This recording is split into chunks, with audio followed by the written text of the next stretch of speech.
Ava DuVernay once said, "I think the most important thing for women in film is that we tell our own stories.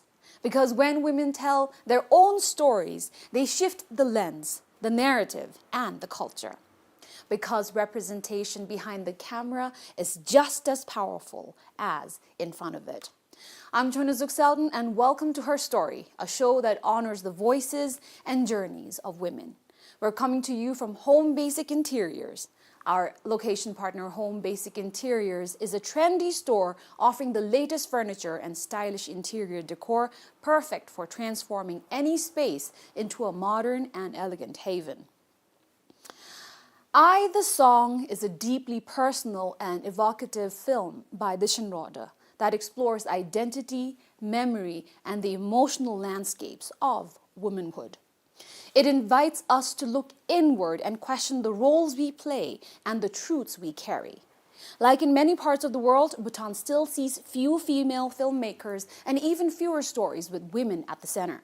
That's why I'm so proud and excited to welcome the incredible women behind I, the Song, the director, a co-producer, and the lead actor, who are here to share their journeys and the making of a film told by women through women.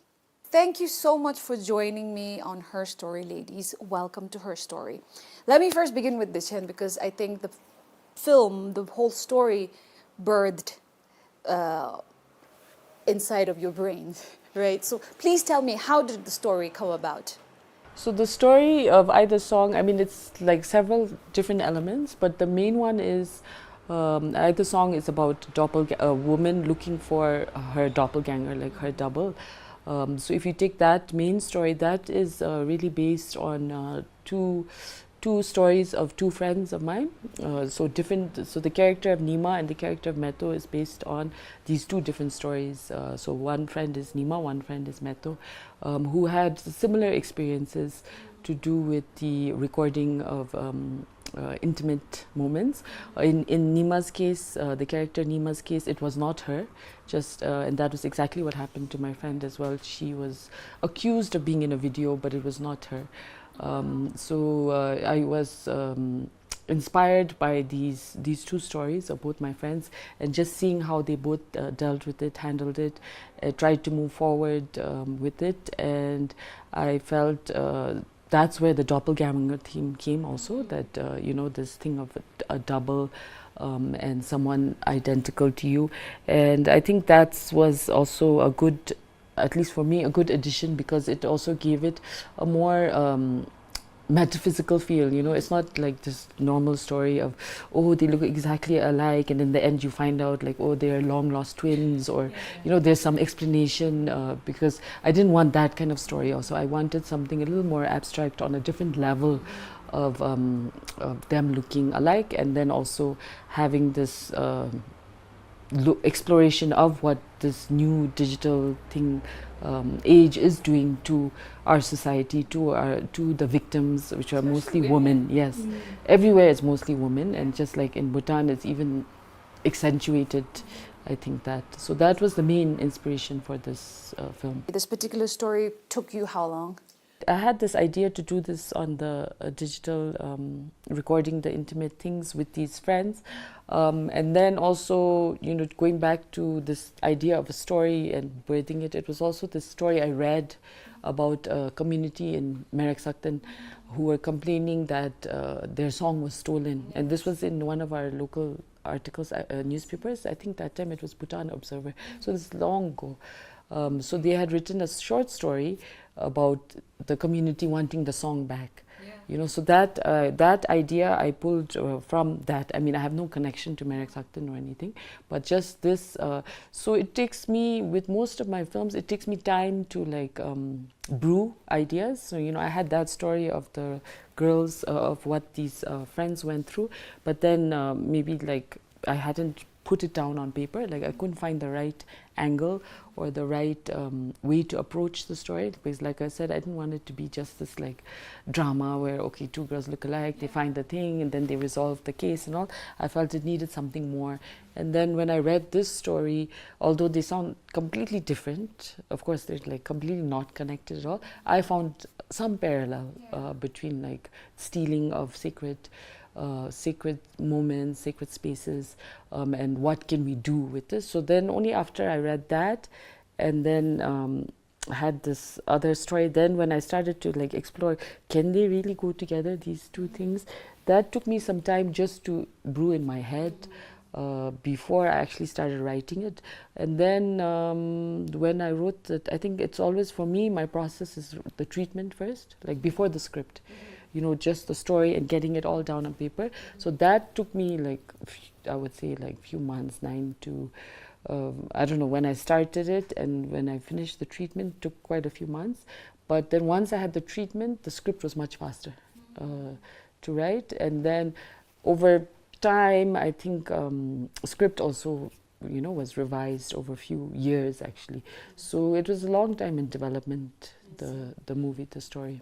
And how did Nima, when did Dishan approach you? How did you get roped in? We had just like started 𝘀𝗵 and, you know, launched 𝘀𝗵, and towards the end of 2021 we had a discussion because, you know, like I've always looked up to Dishan as a female filmmaker, and not just as a female filmmaker, as a filmmaker from Bhutan, you know, who's been making such brilliant films.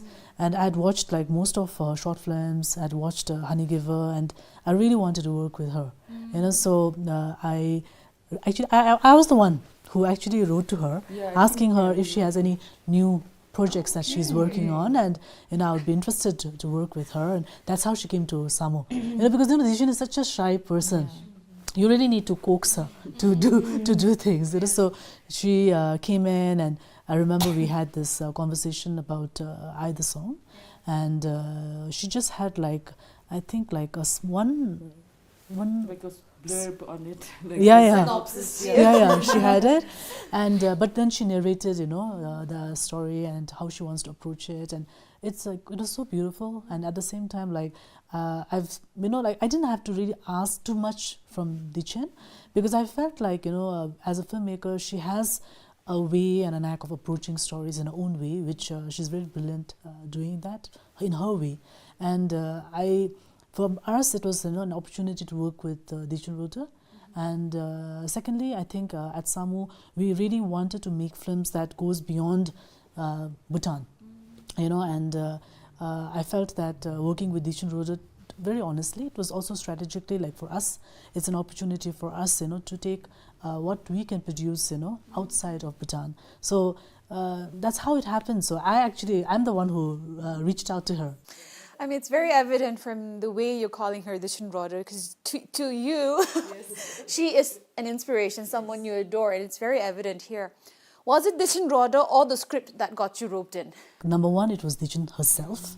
And secondly, when I heard about 𝘀𝗶𝘁𝗵's song and she shared about the film with me and the inspirations behind the stories, and it really felt like this was a story that really needed to be told, you know. And at that point, I think we only discussed about how 𝘀𝗵 could be part of the project, and we didn't really go into the nitty-gritties of, you know, even the casting and all that stuff. So, you know, because I trust Dishan. Like, we've done so many co-productions, and we are very involved as a co-producer. You know, we are very involved. We are involved in the script workshops. We are involved in the, especially when we work with filmmakers within Bhutan. But with Dishan, I felt, you know, that I didn't really have to be involved in that manner at all. Just be supportive. Just let her do her thing. So that was the kind of approach that we had with her. From working with people you've previously worked with to bringing in someone who you've never worked with, Dandi, and she is a commercial success. Now to bring somebody like her into this, I want to ask Dandi, what made you decide that this is a film for me? Actually, like Nima said, I have always looked up to Dishan. For some reason, I wanted to work with her. We were not friends. We hardly talk. But one time, I met her at a dinner. So I casually told her that, because I believe in sending the message to the universe. But somehow I was thinking that maybe, she will give me a chance, but I'm a commercial actor and she may not see the potential in me. So I just casually said that, oh, Dichan, I really want to work with you. So she's like, yeah, we can think about it, we can plan on this. And nothing happened for like 7, 8, 9, 10 years. And then suddenly I get a message from Dichan. I was driving with Namge, and then I get a message from 𝘀𝗶𝘆, and she's like, are you interested to work with me? There's a nice script. And I'm like, I had to stop my car. I'm like, wait, yes, when do I see you? Then, I read the synopsis, then I got the script, and then there was few scenes which was like, I was like, what? Kiss? Okay, I thought it's just a peck. Then I left a message to Dichan, it's just a peck. She's like, no, it's like intimate. Wait, how was that kiss described in the script? I want to know. Yeah, they just, I think like they embrace in a passionate kiss. It was just something, it was not written like a peck. It was like really simple. Then they peck each embrace other. The passionate was there, and I'm like, I had to make things clear, because once I get into the project, I don't want to say that, oh, there's a scene and I don't want to do it. So I had to clarify that passionate embrace and all. And when Dichan clarified it, what was your reaction? I was like, I don't think I can do this. So I said, Dichan, I really, really, really want to do a project with you. It has always been my dream, but these 3 kissing scenes will not work with me. Because then I was thinking not as an actor, but I was thinking as a mother. I was thinking as a elder sister to 3 brothers who thinks I'm a goddess and I'm perfect and I would not kiss on screen. So I was like, no, I cannot do this. Then I thought about it and I processed it, and I even asked if you could remove the kiss. But Dichan has a reason to put this scene. Not that she wants to put someone on the screen to kiss a guy and then sell the movie. It's not about that. It was a part of the story. So I asked her, but there was no way they can remove the scene. And then I said, I will not be able to do it. And then Dichan being Dichan, she's like, okay, fine. Then I was. But then she knew what to do. No, Dichan came to me saying that Tandem said she's not going to do the film, because she's not comfortable about the scenes, the intimate scenes. And and then so I said, okay, just can you give me a day, let me speak to Tandem. Then we met at Tarayana garden, and then she's like, no, we need to sit and talk about this. And I'm like, Nima, I really want to, and Nima is someone who always thinks good about me. She really wants to put me forward, and do something greater than what I have been doing. And she thinks that I can do it. And thank you for that. I love you for that. Then she's like, no, Tanji. And then she has put down all the reasons why I must do this movie.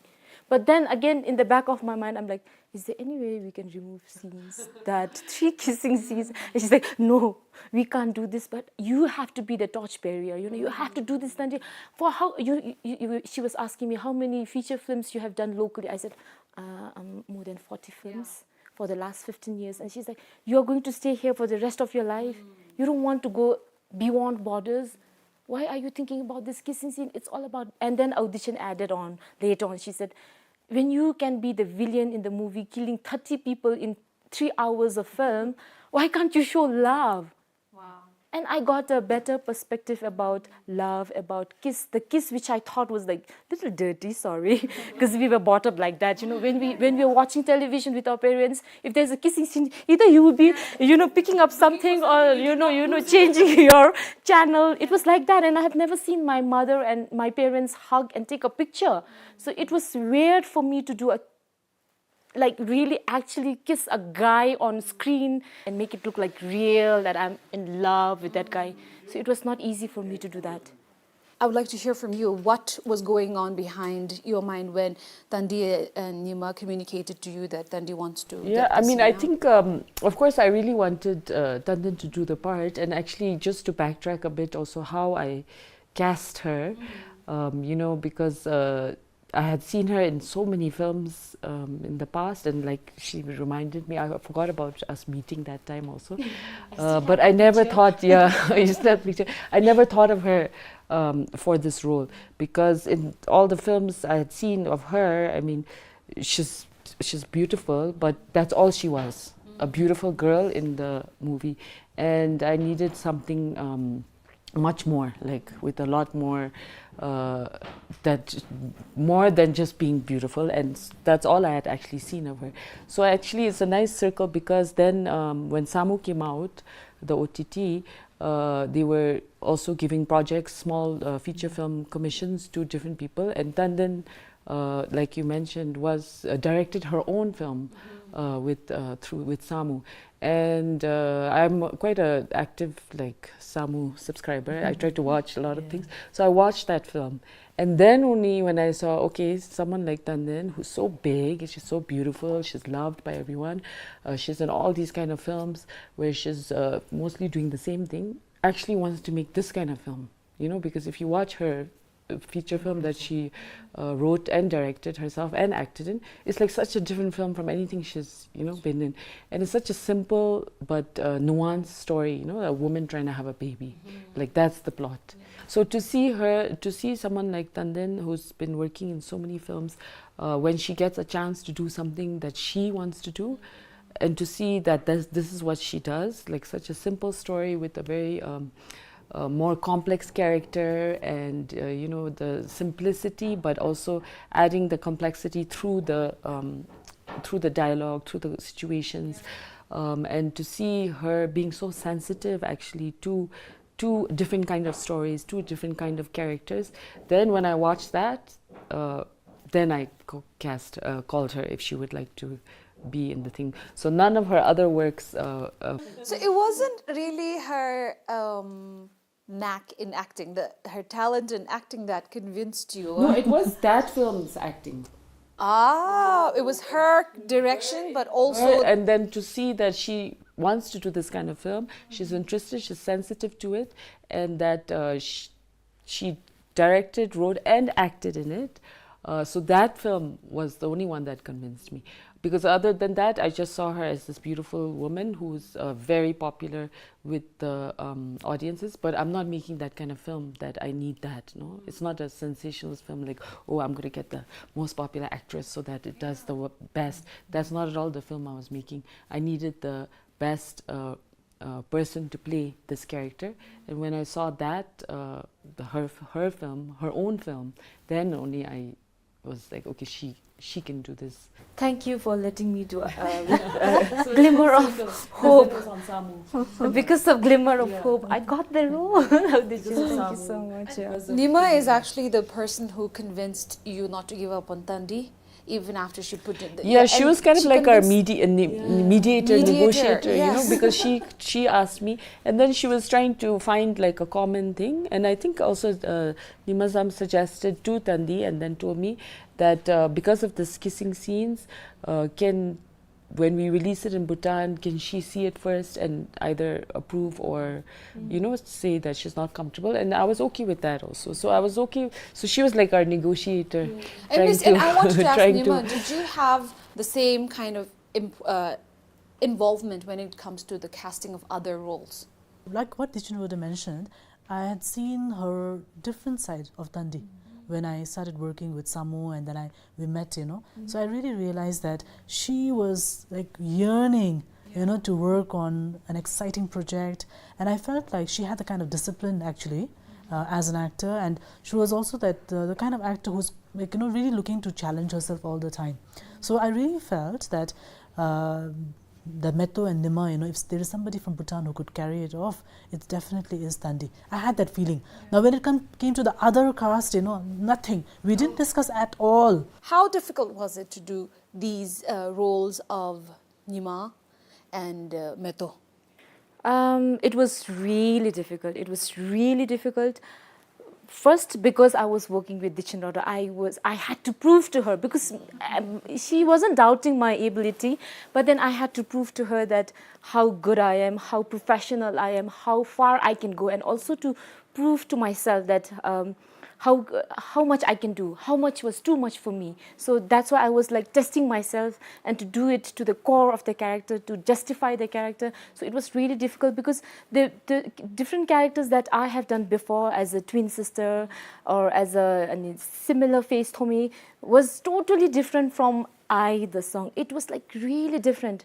I was doing all those scenes before in my life just so I can do I, the song. So it was like a preparation for me to do I, the song. So it was really difficult. But, you know, I had a very good director. We were doing rehearsals before the shooting. So I had a bunch of team members who would just push me forward to bring out the best in me. They were always there, you know, brushing me to make me shine. So it wasn't that difficult. I would not say that it wasn't impossible. It was possible, but it was really very difficult. Which of the two characters were more difficult to carry out? I think I incline more towards 𝘀𝗵 because I'm loud. When I speak, I almost move every muscle of my body and I'm more expressive. But 𝘀𝗵 is not like that. And there was a point where 𝘀𝗁 would have to remind me saying that, you know, you kind of like this guy. You're 𝘀𝗵, you kind of like this guy, but you don't show that you like this guy, but you have to feel that you like this guy. And I'm like, okay. I am not supposed to frown, I'm not supposed to smile, I'm not supposed to move, I'm not supposed to blink, but I have to feel from inside. So, you know, actually I was having a masterclass with 𝘀𝗁cie and I'm so grateful for that, 𝘀𝗁cie. You are my mentor, so is 𝘀𝗁𝗵. And, you know, it was difficult. It was really difficult to be 𝘀𝗵 and to, you know, justify the role and to you know, and also, you know, when I was filming, I was leaving 3 characters, 𝘀𝗁.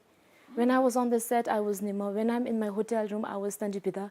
And it was really, getting into the role was as difficult as removing myself from the role. So when I get back to my room, I have to do a salt water bath and I have to do 30 minutes meditation. I have to lit a candle. So it was really difficult for me to remove the character because I don't want to be 𝘀𝗵 for 24 hours. Because I want to be 𝘀𝗁 sometimes when I'm in my room. So, you know, it was really difficult, but I had so much fun. And when I saw the film for the first time at Tallinn, I cried. Yeah. That was the first time you watched it? Yes, that was our world premiere. And then I cried because I was so proud of myself. I'm like, oh my God, I can really do that? I was like, okay. And this is after 40 films. You're telling that to yourself. No, but she was so thinking. I mean, I had a similar feeling when we watched, because working on the film, directing it, then editing it, and then thinking about color and sound and adding the music and thinking about the cut and all. So that was like over 1-2 years. But when I watched it in Tallinn, also with Tandi, although I had seen it like, I don't know, hundreds of times, I really was watching it like as a film, no? And then I really was again blown away again with her acting, because I was like, wow, she did that, and I did that, and it was at a level where in the beginning when we started, I think there were much more, how do you say, discussions and trying to give guidance about which character does what, even with like how she keeps her hand, how she says hello, how she walks. And there was a scene where I had to walk and she's like, I think you are walking like 𝘀𝗁. I'm like, how much? Then I was conscious. I'm like, how do I walk like 𝘀𝗵, you know? But those were only in the beginning, no? And then after she got the characters, she took them further, like beyond what even I was directing, but in such a good way. So like watching it in Tallinn, I was like, wow, she did that. Even like sometimes just a small look when during a conversation is like so profound, and that's all her, you know. So she just like raised the characters even beyond like anything I was hoping for. I remember you telling me that as you watch, every time you watch the film, you notice something different about how Tandi as an actor elevates the character so differently. Let's get to the story now. There is a superficial story that everybody, which is why I think this film merges the abstract from the commercial as filmmaking with the commercial filmmaking, because you understand a story. But there's also layers to it. Was that intentional? Did you? Yeah, I mean, completely. Like I said, in the, you know, I had the story of this woman looking for her double and to do with this digital video thing. But I felt that was not like interesting enough by itself, because I wanted something with layers. I wanted something, for me, I do love like thriller, crime, suspense thing, mystery, but the ones that I really love are the ones that have other levels, you know. It's not just like a whodunit plot and let's move from the character needs to find someone or something, and then how do they find it, and then the thrill of that. Like, that's just like the surface level of the film, and for me that was really important, that it can't just be that, because that's not taking the themes that actually first inspired the whole story, not bringing any of those forward. So to bring forward more themes, to also be a little more sensitive to like current society, cultural, you know, forces and norms, and to incorporate all that, we need more than just like a whodunit thing. So that's why it became all. I guess some people also say, why did you complicate the story so much? It would have been a nice flat thing. Because no? we're so used to seeing that. We're so used to knowing who the bad guy is, who the good guy is, and then there's a beginning and the end. Yeah, so that's my thing. Like, I'm so not interested in making that kind of film. Like, those do make good films, and I enjoy also some films like that. But for me as a maker, like, that does not give me any like fire to make a film. Like, I need to have that higher thing that, okay, I want to also incorporate this theme or play with these ideas, these levels, and that's what inspires me to make films. If it was just that, I would have probably tried to do a different job.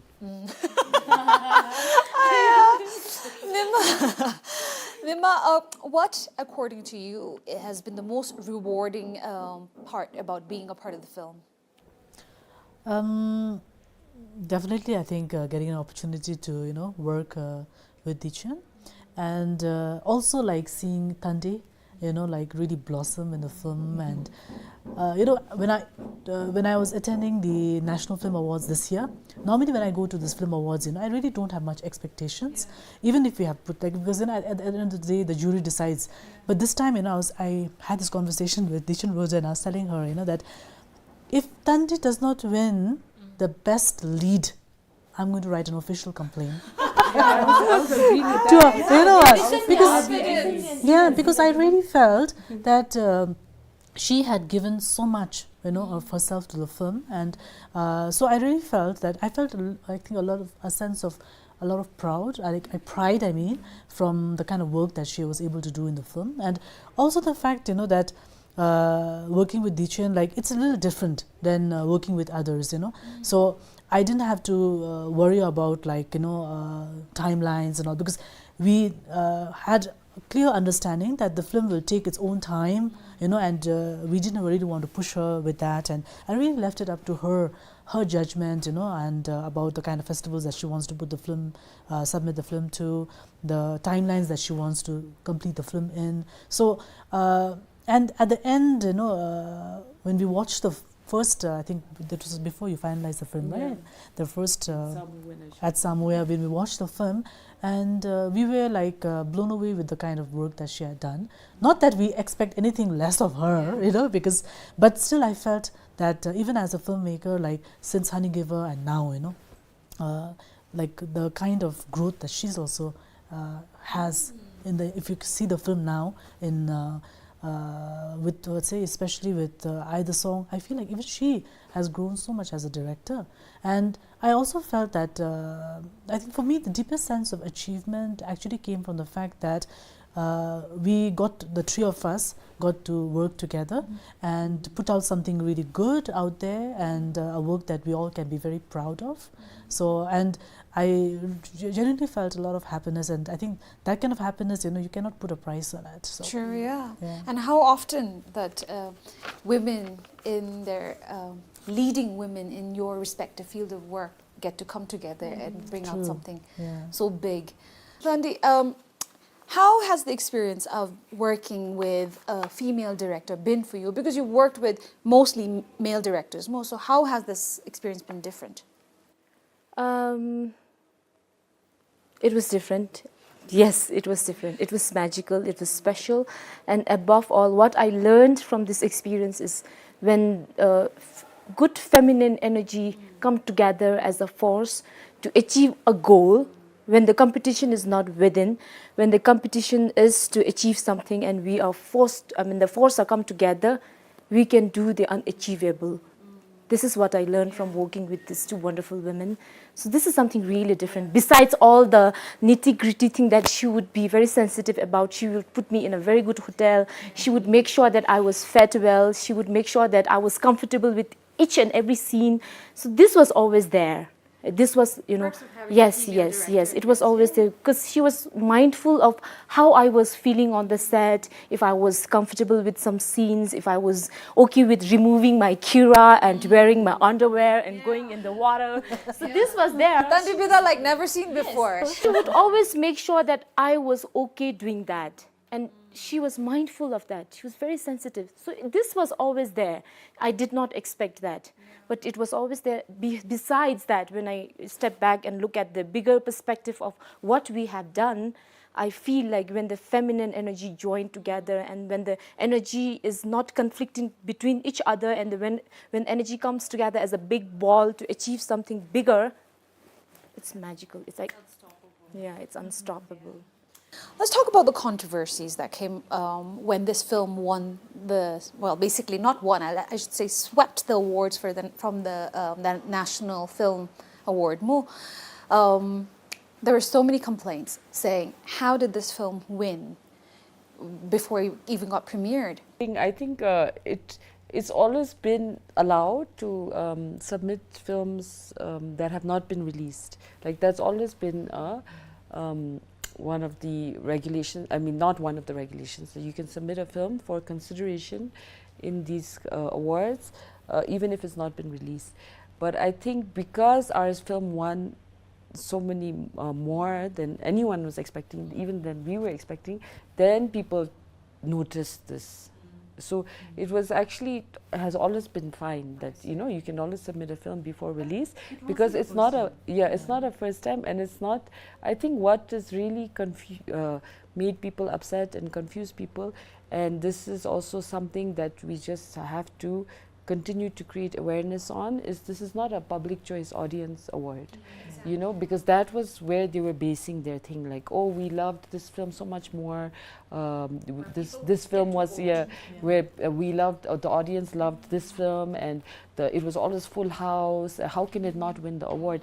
And that's exactly why jury awards have been created in the world, because they wanted to create a different space to assess films rather than just by public opinion. So I think this was the big controversy. The biggest controversy was that was based in something actually that was not a controversy. Like, you are allowed to submit films which have not been screened publicly, and it's not a public choice award. So I think that will take years to get in the consciousness of people that these awards are not audience awards. It's not a public opinion, and they have different awards for that in different places, or audience awards, People's Choice Awards. This is critics jury. So that, I guess the main controversy came from there. This wasn't the first time that a film that was not released had won an award.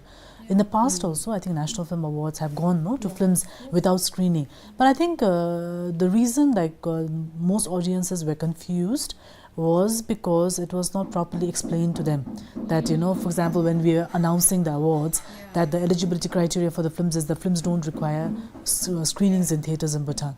Like, for example, if for the Oscar nomination from Bhutan, there is a specific requirement that we have to screen the films in theatres like minimum 2 weeks.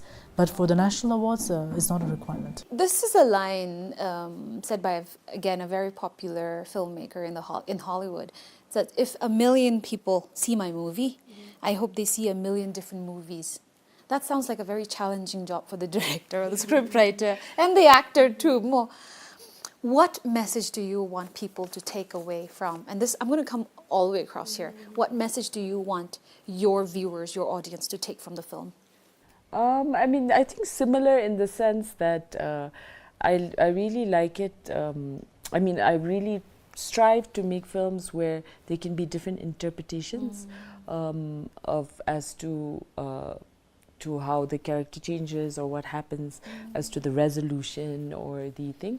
But so I think I agree on some level with what which filmmaker is this? This is Quentin Tarantino. Okay, with what Quentin Tarantino is saying, that it's, you know, once you've released a film, it's no longer yours anymore, you know. So that's the beauty of it also, because once so like you've watched the film is now yours also, because you've experienced the film and you've interpreted it in your way with your worldview, and it's yours. Like the film is as much yours in a way as it is mine now.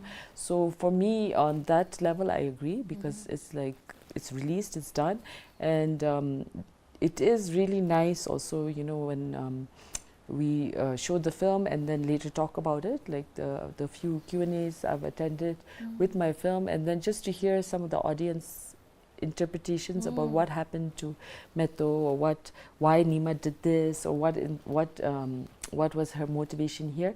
This new to me also, and I'm also thanking the audience for giving me that back, you know. It's like the cycle now, like, oh yeah, that is a very interesting thing, maybe that was Nima's intention or her motivation.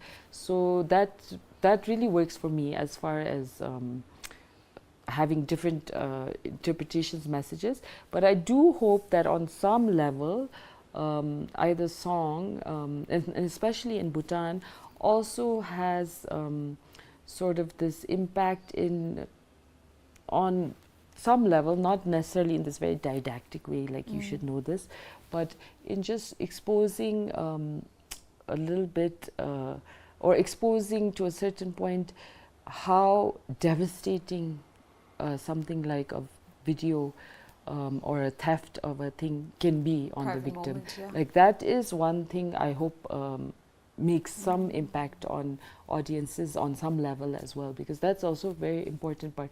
It's not like I just wanted to make a film that, oh, let's, for fun, let's see how many interpretations we get. You know, that is still important to me as one of the core themes of the film. So I hope on some level that also runs through all the different interpretations. For me, I feel that like I've actually watched the film now 3 times, you know, and every time I feel like I learn something new. But I think for me, like, you know, while obviously the audience, you know, will make all their own interpretations from the film, but I felt like more so from the Bhutanese industry, I really feel that you know, for us, like having the film compete at the National Film Awards, like that itself I think was a big breakthrough, because normally, you know, like you said, in Bhutan we have these 2 categories of filmmakers, right? The independent and then the commercial, the mainstream filmmakers, and sometimes you don't have space like where both of them can come together. So, and most often I feel that most of the filmmakers in Bhutan, like I feel like they look at independent filmmakers like as though they have certain privileges, which actually they don't, you know. And they always look at that, okay, they spend years working on their story, they spend years trying to raise funds to make the film that they want to, because they don't want to compromise on certain things. So that's why they take a long time to make their films. And it's their hard work, actually, you know, at the end of the day, you know, the sacrifices they make over the years to pursue like the kind of films that they want to make. So that makes them a little different than the other filmmakers in Bhutan.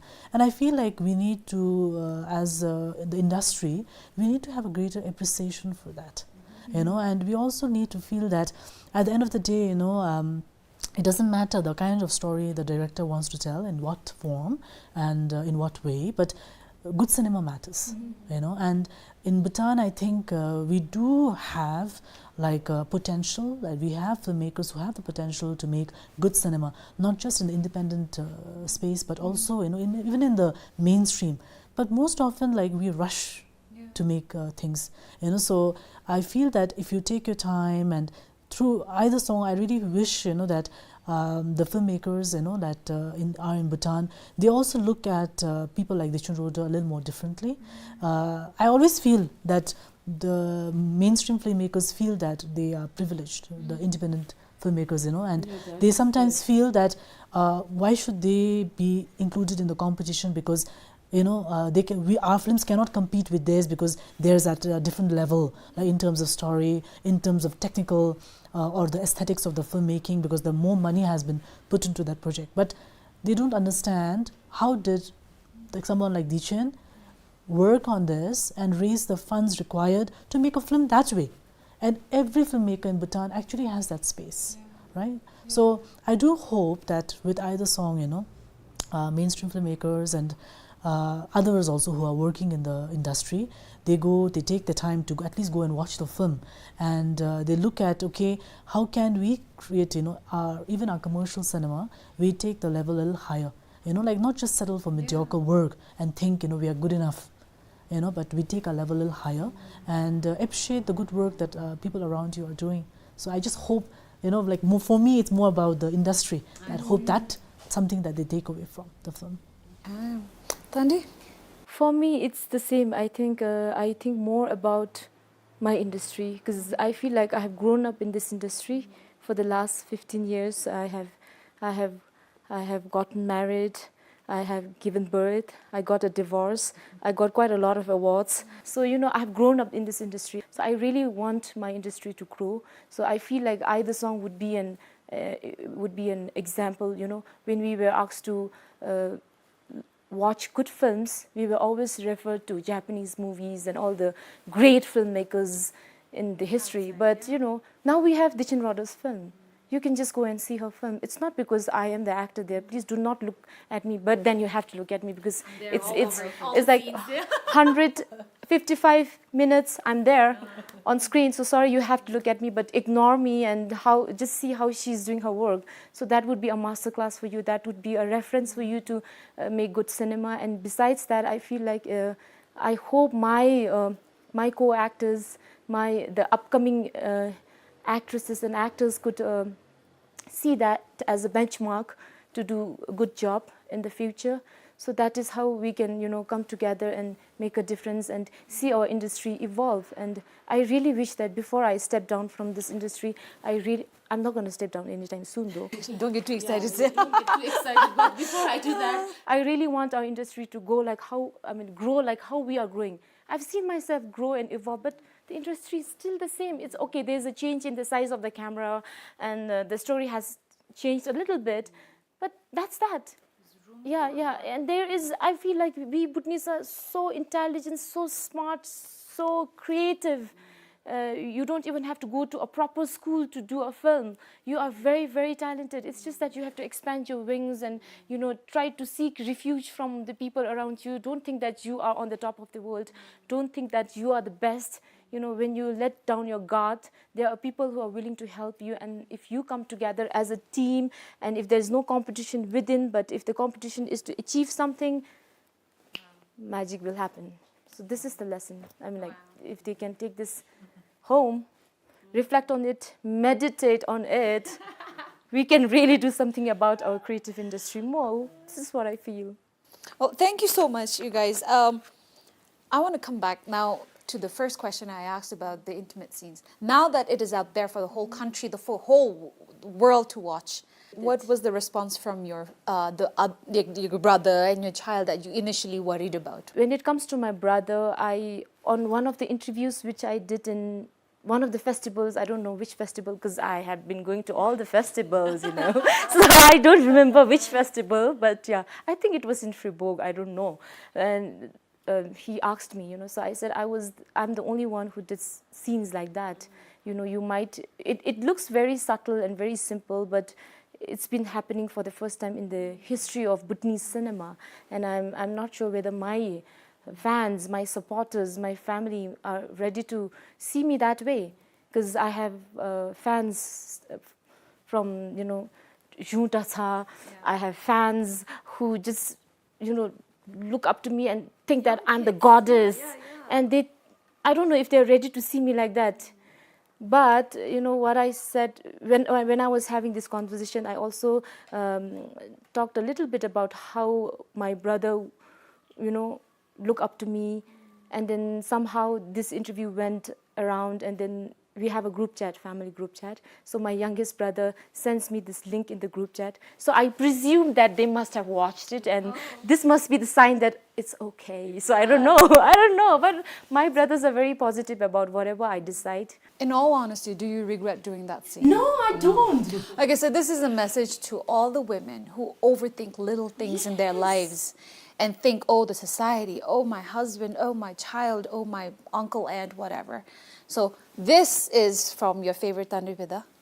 The message here is that do not fret over tiny things and overthink little things. Yes, Chuni, you know, when I was done with the sorry to interrupt this, because you know, when I was doing my makeup, because that scene has to be done with a different anime more appearance. She's neither Nima nor 𝘀𝗵𝗺. She's a different girl. She's not even 𝘀𝗵𝗺, but there's this different girl with the red hair that Nima thinks she's 𝘀𝗺. So, you know, then I was doing my makeup, and then we were almost done with my wig, and then I started crying because then I was thinking about everyone. I was thinking about everything. And I thought I was doing something wrong, and there was no way I can turn back. I cannot disappoint myself. I cannot disappoint Dichan. I cannot disappoint Nima and the entire team, 60 of us, almost 60 of us. So I cried, and my makeup artist and my, you know, costume designer, or, you know, she was there. She's like, why are you crying? I said, I don't think I can do this kissing scene. I said, I cannot do this. I cried, and she came in. She said, why are you crying? I said, because then I had to lie, because I have already signed. So I said, I'm just feeling so sad for Nima and 𝘀𝗺. But the girls know that the reason why I was crying. So she's like, it's okay. She almost cried. And the getter came in, and he's like, why are you crying? I can't say that. I don't want to kiss you. That's why I don't want, you know. Because it was not that I don't want to kiss him. It's not about Jimmy Wangel and 𝘀𝗵𝗺. It was about the character. But I was bringing 𝘀𝗵𝗺 ahead of the character, which was really bad for me, because I didn't went for proper training to prepare myself for scenes like that. So I had to do it by myself. I had to unlearn and learn things on the set. So then I had to lie to him as well. Then everything was settled down, and we did the first kissing scene. I was like, oh my God, that was so easy. Why did I even make a scene out of it? Why was I a drama queen? I cried. I made everyone sad. It was so easy. And then, like what you said earlier, you know, don't overthink. Seriously, don't overthink. And when I look at this kissing scene, I'm like, wow, I did it. I'm like, this is so nice. This is so nicely done. It wasn't dirty. It was so clean. It showed love, that genuine love, that pure love. That was it. It wasn't dirty at all, like what I have thought. Yeah. Imagine you having given up on the script just because of that one scene. What a loss it would have been. For the film and for you too. For me, yes, definitely. I don't know about the film. She will make sure that she can bring the best out of that character which she has chosen. But it will be a great loss for me, and it will also be a great loss for, you know, because subconsciously now we can see the two different industries, like we, you know, categorize, coming together as one. So this is the biggest achievement. Subconsciously, it's coming together now. Now the directors like 𝘀𝗺 can see the potential in actors like 𝘀𝗵𝗺 and, you know, other mainstream actors. They saw the potential in us, and now we are so used to working with filmmakers like 𝘀𝗺. Now in the rest of my sets, I want to be treated like how I was treated with 𝘀𝗺. So I demand as an actor, you know, I'm like, I must be treated like a queen, yeah. So it's a very good thing to see that, you know, two things come together subconsciously, the force of womanhood, and also to tell a story and to set a benchmark for all the filmmakers, you know. And all the mainstream filmmakers want to make films like this. And now we have, you know, we have an example to look up to and, you know, journey towards it. I think one thing that I always constantly reminded myself of during shooting is how brave 𝘀𝗺 is being, because, you know, like I wrote it, I directed it, that's how I wanted. I make movies like that. People know I do things that are not really on the mainstream thing, but she is in a completely different position, and I knew, I was always conscious of that I'm asking her to step off her you know, comfort zone. I mean, of course, it's because of the physical intimacy, but just in general, like she's stepping out of something where, you know, she's like one of the most beloved actresses in Bhutan. Her fan base is so huge. That is her career. No, her fan base is, in a way, her career, and that's why I always had to tell myself, okay, I'm asking her to, like for me, I'm not stepping out of any comfort zone. I'm fully in my comfort zone, but I'm asking her to step out. And I've always admired like how brave, because I knew that's like a really brave thing for you to do, you know, to see that, okay, you're going to do this for the movie, you know, for the in the name of a movie, you're going to potentially take your career off or further or a different way, you know, like I knew that risk was there for you. And I would always worry about that even during post-production, like during editing, like later, oh, I really hope this, like, you know, Tandon career doesn't go like all funny with the Bhutanese. Outside, I had no worries or concerns. I mean, she's such a good actress, but I was worried, like, with our audiences, are they only going to pinpoint on this and say, like, she should not be doing this? Because, and also, why is kissing bad, you know? And I think that was, again, something very brave on her part, because this is something I believe so strongly, like, why I wanted to keep the kissing scenes in is also, why do we want to continue to stigmatize love on screen instead of, like, all these years we've normalized violence in Bhutanese films, you know, so young kids will go to a Bhutanese film, watch like a gun shoot down, we don't have guns in our culture even, watch like really violent rape, and this is normal because they've seen it so many times. And Bhutanese young person will watch kissing of a Bhutanese actress and they'll feel weird. Why? Not because it's weird, not because it's bad what's happening, but because they're not used to seeing it. So it was really like I was making Tandon be the sort of trailblazer for this. Like, we have to change how Bhutanese audiences see cinema also, and what is on screen, what is not on screen, and how important moments like this, like for this film, you asked me earlier, like why I was so stuck on keeping the kissing scene in. That was one reason. Like, I don't want to continue to perpetuate this thing that kissing is not normal, whereas gun violence is normal. You know, I want to show that love, intimacy, it is normal. You know, Bhutanese are affectionate behind closed doors. They are, you know, it is part of our culture. So I wanted to show that, but of course it was also very important to the film. Because the scene, like the first kissing scene that Tanda's talking about when she's wearing the red wig, is very important to show also Nima's transformation, like in her character, and in a way sort of mirrors Tandan's own thing of stepping out of her comfort zone. You know, Nima's always this very guarded character, and she doesn't like to show any sense of affection or intimacy, and she has that thing like what we discussed earlier for the 𝘀𝗶𝗵 character. So it was important to show her stepping out of her comfort zone through this new sort of affection and love, which she's not used to at all.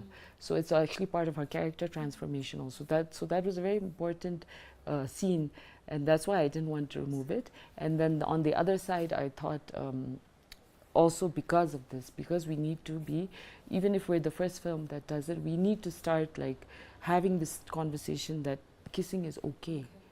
And it's okay for women to kiss. I think that's the other thing that people always think like, oh, men kissing, like different people, it's okay, no big, but a woman should not do that. And it's like, why?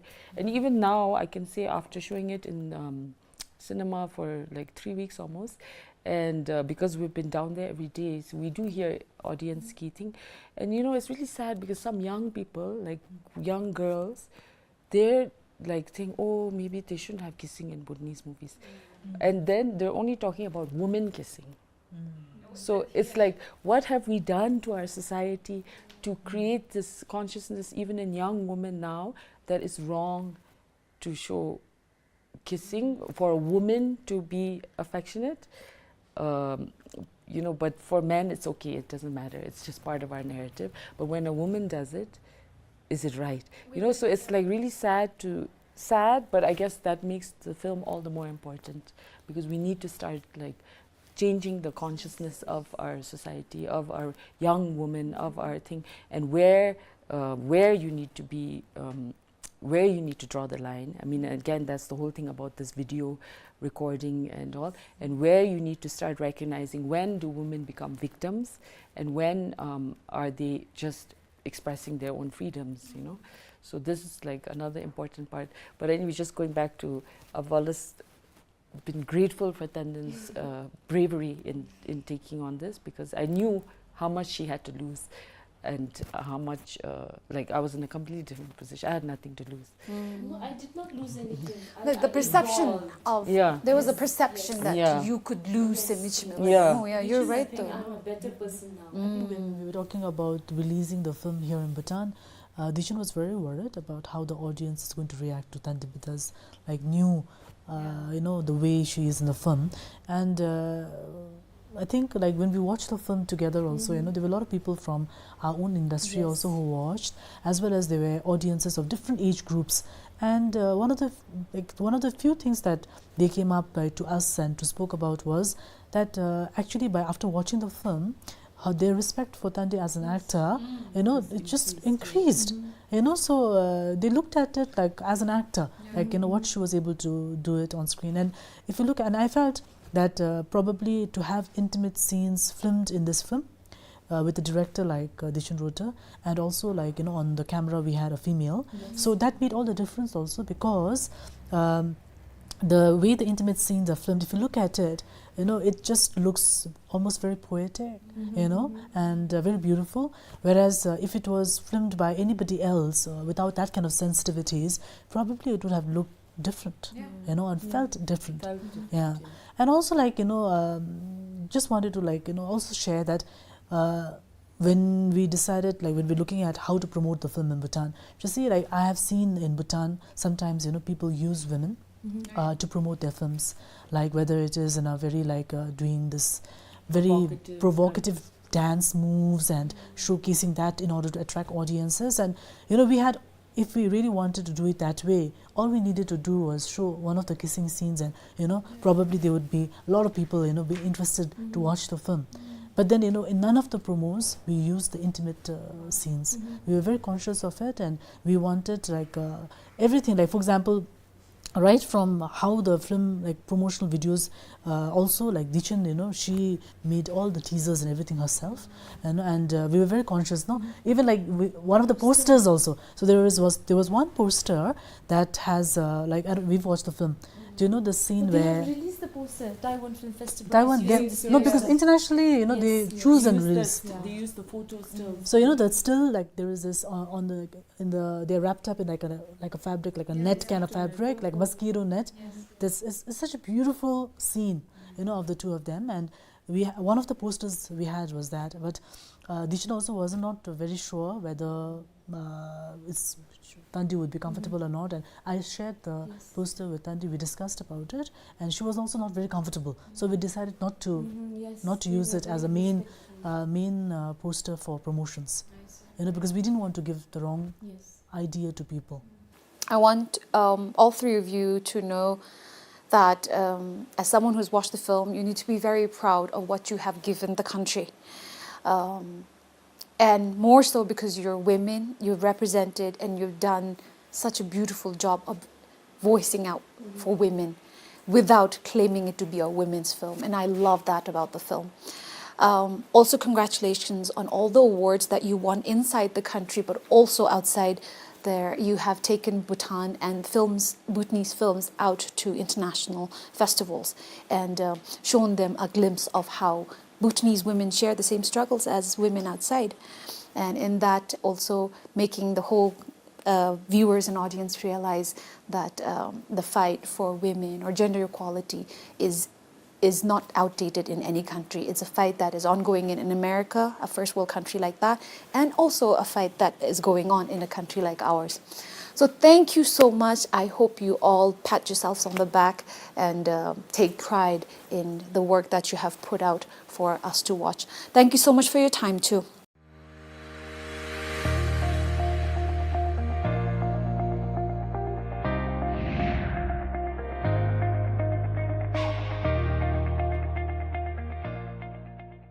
After spending time with these 3 inspirational women, we're reminded that every woman's path in film is a bold act of creativity and courage, which is why it's important to encourage and support films like I, the Song. Remember, your story is a part of the greater narrative of change and progress. Until next time, keep writing your own Her Story.